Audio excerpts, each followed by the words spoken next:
পাশে আসলে কথা বলতে পারতাম। জি আসেন।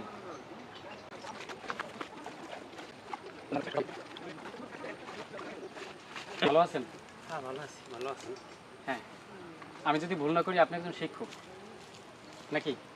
ওই রকমের ছোটোখাটো।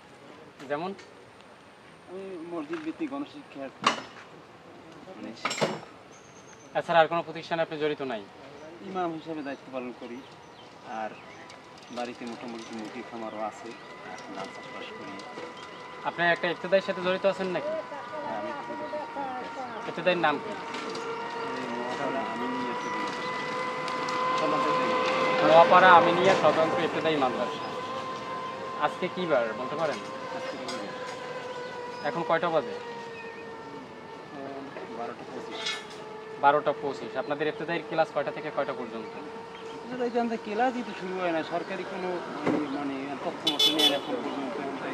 মোটামুটিভাবে করে আসলে একটু করে উঠে।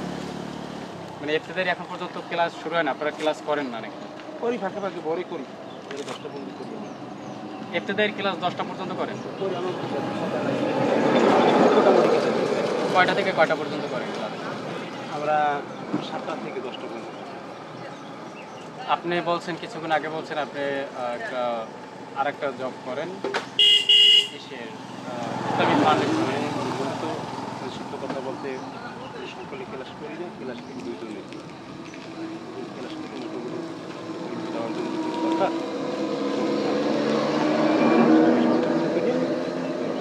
আপনাদের প্রতিষ্ঠান কোন স্থানে, জায়গার নাম?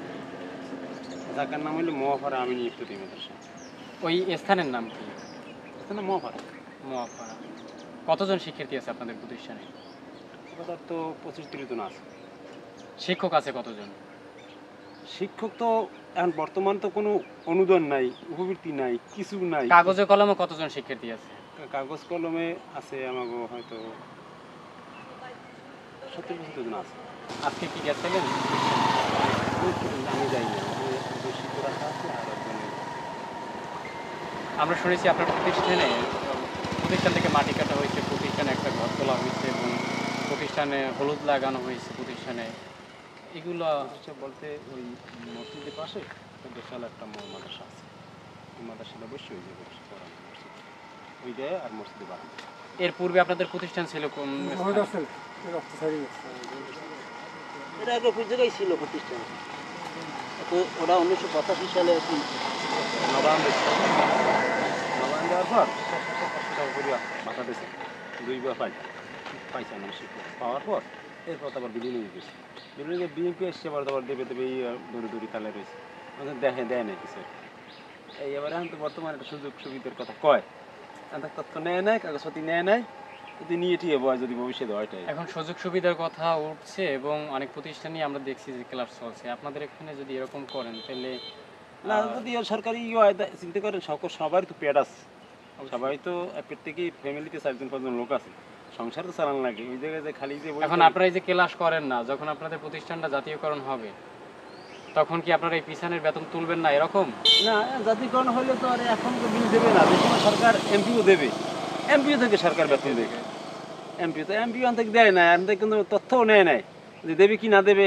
আগে 1070টি বুঝি নিয়েছে, এদেরও এমপিও দেয় নাই। তাহলে তারপর আপনাদের তো একটা ন্যূনতম একটা নীতিমালা থাকা দরকার। একজনে চালান, এই একজনের টাইমটা যেন শিডিউল মতো থাকে নীতিমালা অনুযায়ী। ভুল বললে বলবেন যে ভুল।